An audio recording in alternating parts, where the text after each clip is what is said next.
జరిగినటువంటి ఆరోపణలు కాంగ్రెస్ పార్టీ భాయ్ సాబ్ దాని మీద నిన్ననే కేటీఆర్ గారు కూడా స్పష్టంగా చెప్పారు. గ్రీన్ కో ఒక రూపాయి రాష్ట్ర ప్రభుత్వం ఇచ్చిందే లేదు. అసలు నీకు ఎవరికైనా కంపెనీకి నువ్వు సాయం చేస్తే వాడు నీకు ఉల్టా పైసలు ఇస్తే అక్కడ అవినీతి. గ్రీన్ కో ఈ రాష్ట్రంలో కాంట్రాక్ట్ చేసింది లేదు, గ్రీన్ కోకు రాష్ట్ర ప్రభుత్వ ఖజానా నుంచి ఒక రూపాయి ఇచ్చింది లేదు. ఇంకా అవినీతి అనే ప్రశ్న ఎక్కడిది?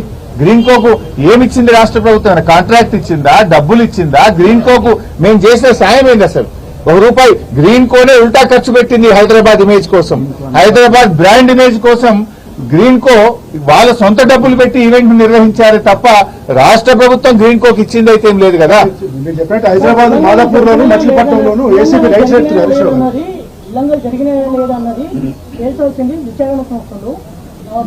కాకపోతే దాంట్లో కావాలని మీరు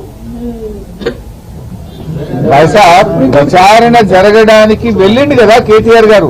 ఏసీబీ నోటీస్ ఇస్తే మేము ఎక్స్టెన్షన్ ఇస్తాము, మాకు బిజీ ఉన్నాము, మళ్ళీ వస్తామని కూడా చెప్పలే. వాళ్ళు ఇచ్చిన టైంకు ఇచ్చిన తేదీకి కేటీఆర్ గారు నిజాయితీగా ఏసీబీ ఆఫీస్ కు పోయినాడు.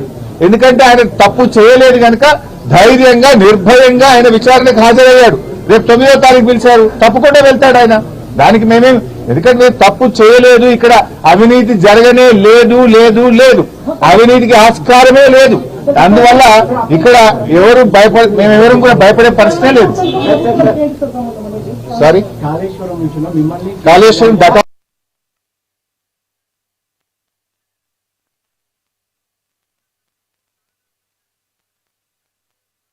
లీగల్ టీం యొక్క సజెషన్ మేరకు ఆ జడ్జిమెంట్ కాపీ చదివిన తర్వాత మేము నిర్ణయం తీసుకుంటాం. పొలిటికల్ మోటివ్ కేసు అని మీరు అంటూ ఉన్నారు.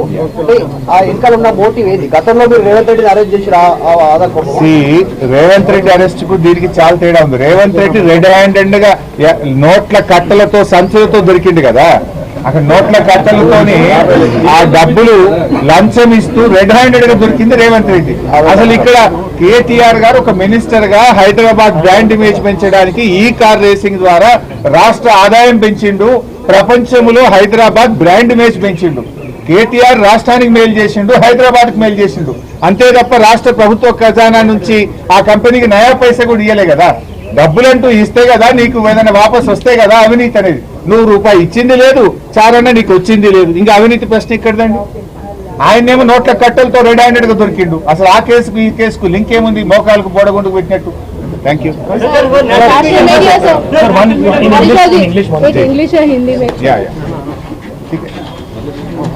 रेवंत रेड्डी के सरकार ने आज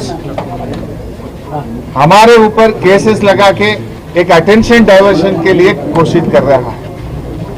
आज हाईकोर्ट में भी जो वर्डिक्ट आया है उसमें या कोई गलती हुआ बोल के नहीं बोले, या कोई करप्शन हुआ बोल के नहीं बोले, या कोई केस भी के लिए कुछ नहीं बोले. इसमें जो कुछ भी है इंक्वायरी चलने के लिए कोर्ट ने आदेश दिया है.